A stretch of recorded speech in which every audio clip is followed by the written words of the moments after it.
Olá, meus amados, graça e paz a todos.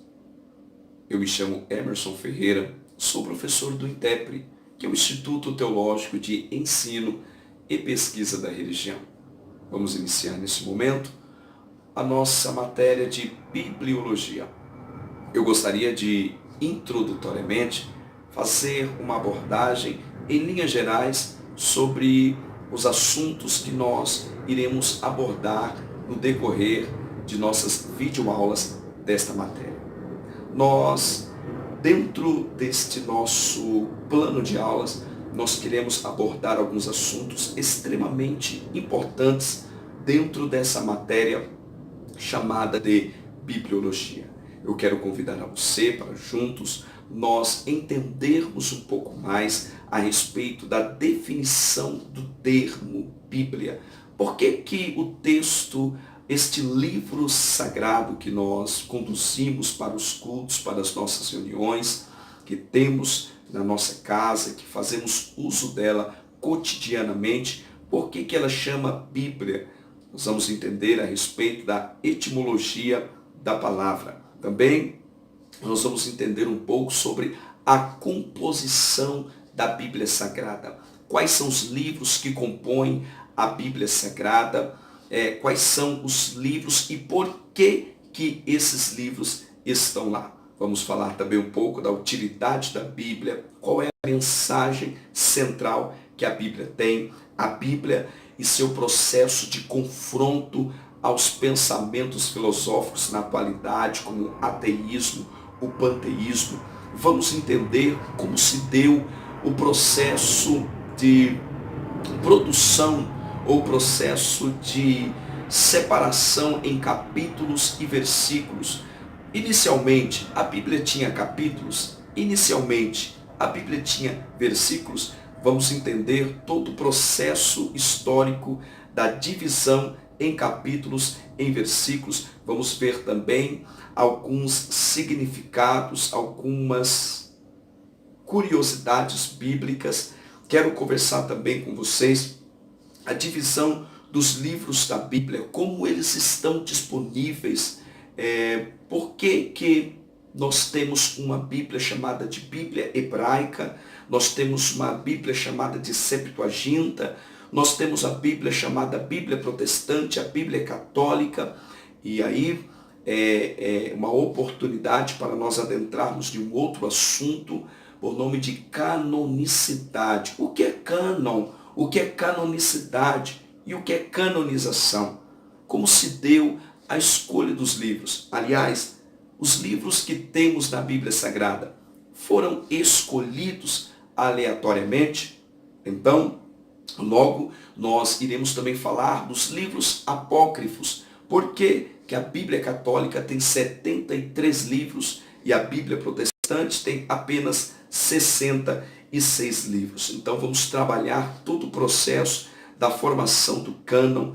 Nós vamos também estudar a respeito dos livros apócrifos, como eles surgem, por que foram inseridos no texto da Bíblia, chamada de Bíblia Católica, tá?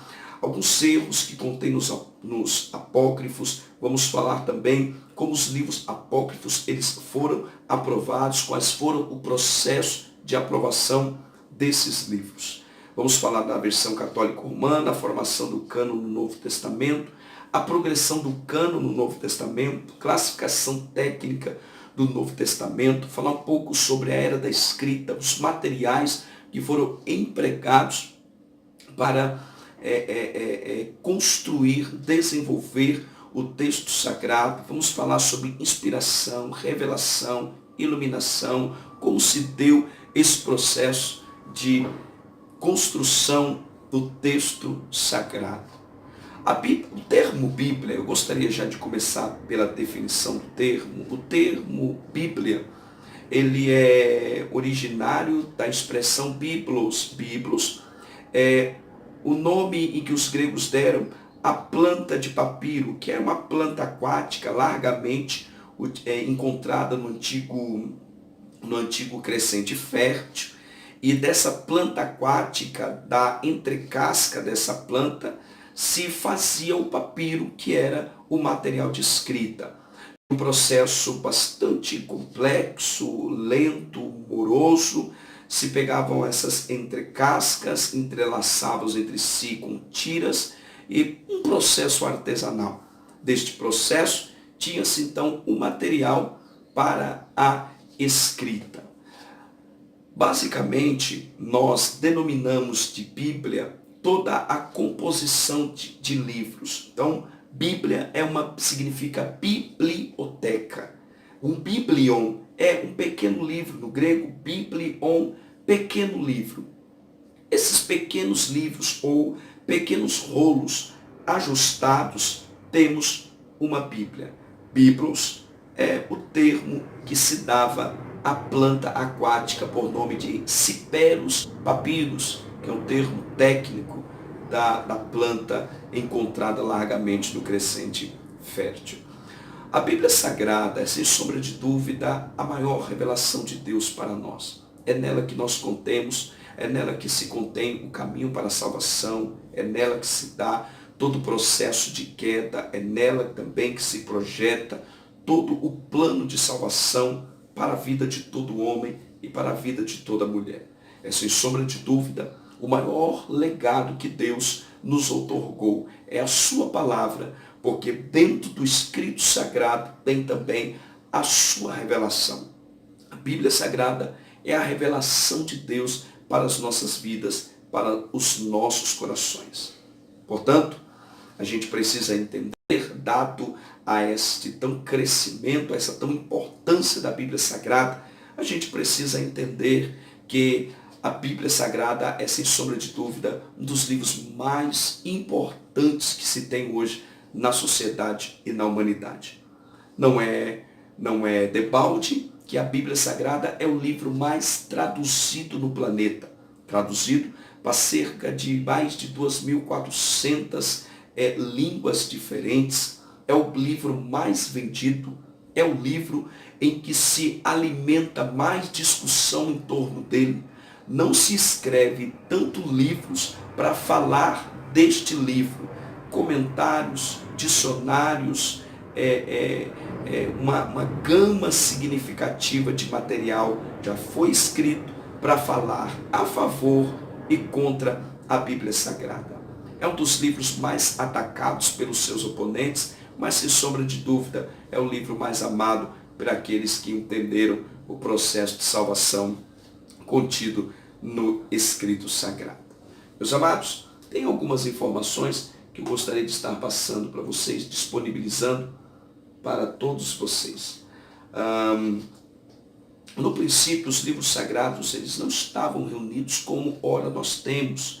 Ora, você pega a sua Bíblia, um único livro, e lá dentro tem uma composição de 66 livros, em 2 testamentos distintos, distribuídos em 1.189 capítulos e 31.173 versículos, uma composição linda e bela. Todavia, nem sempre foi assim.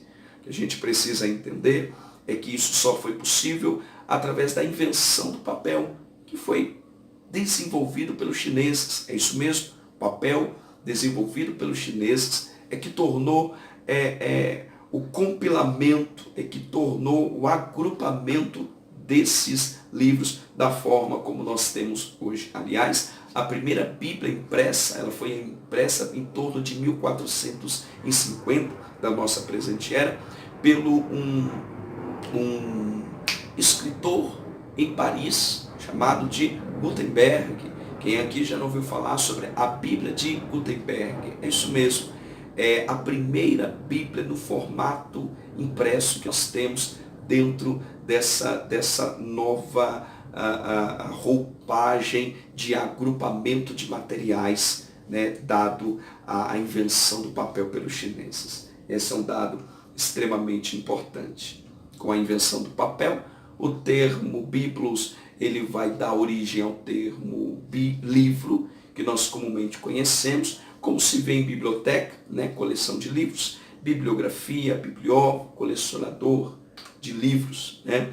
É bom nós entendermos também que a primeira pessoa a dirigir-se ao texto sagrado, os manuscritos, e referia a ele como Bíblia, foi João Crisóstomo. Quem foi João Crisóstomo? Um grande reformador e patriarca de Constantinopla.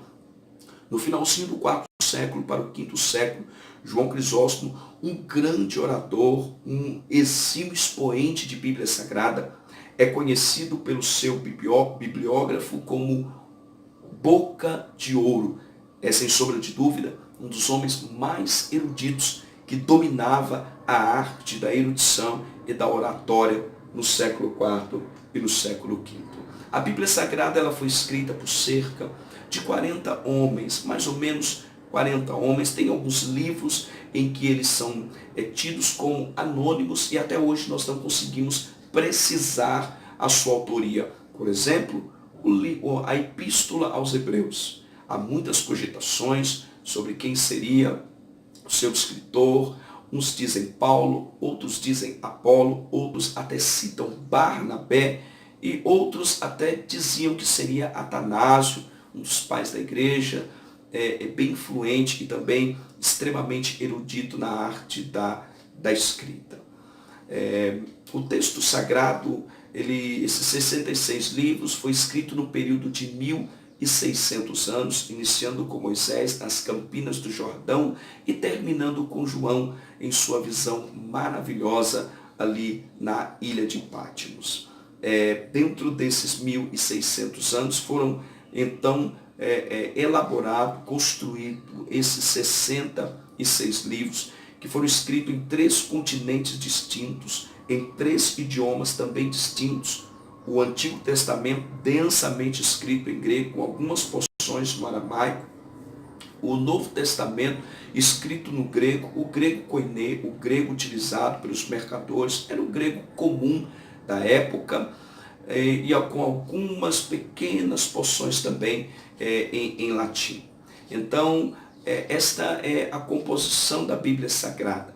Esses homens, homens das mais variáveis ocupações. Dentre esses mais de 40 homens, tínhamos fazendeiros, tínhamos boiadeiros, tínhamos monarcas, tínhamos eruditos, tínhamos teólogos, pescadores, homens rude como o boiadeiro Amós, mas homens de um linguajar mais refinado e apurado, como era Isaías, o estadista Isaías, de um hebraico mais polido, mais rico, certamente um profeta palaciano de uma educação nobre, totalmente diferente da educação e do status quo, a vivência de cultura, a vivência cultural e social do profeta Amós. É só para vocês entenderem que, em meio a essa mais variada escala de ocupações, mas nós temos um texto harmônico e que deste texto nós temos 2 características distinguíveis do texto sagrado, que é a harmonia e a unidade. É incrível essas 2 características, dado as mais diferentes ocupações e circunstâncias, não apenas ocupações, não apenas formação cultural, mas circunstâncias em que esses livros foram escritos. Alguns livros, algumas cartas do apóstolo Paulo foram escritos na presença de alguns irmãos e um transbordar de gozo e de alegria. Outras cartas foram escritas na prisão, mas se nós entendermos o bojo completo, você vai ver a perfeita harmonia entre um escrito e entre o outro escrito. Alguns escritos se deram dentro de um palácio sobre o toque de um instrumento musical. Outros livros já se deram sobre a perseguição, a exemplo, alguns escritos de Davi, certamente, quando era perseguido pelo tão terrível monarca Saul, o invejoso Saul. Então, dada as ocupações distintas, dado as circunstâncias totalmente antagônicas, mas nós temos um texto que respeita uma coesão, uma cadência, uma unidade, uma harmonia. Glória a Deus pela Bíblia Sagrada, o texto que nós temos em mãos. Nós precisamos entender também que o texto sagrado é a revelação de Deus para a nossa vida. A palavra de Deus, o texto que nós temos, nós entendemos que é o texto autoritativo. é a palavra de Deus, é a revelação de Deus, é o maior legado outorgado de Deus para com a humanidade. Meus amados, esse aqui é um breve relato do texto sagrado. Que Deus possa estar abençoando vocês de uma forma poderosa.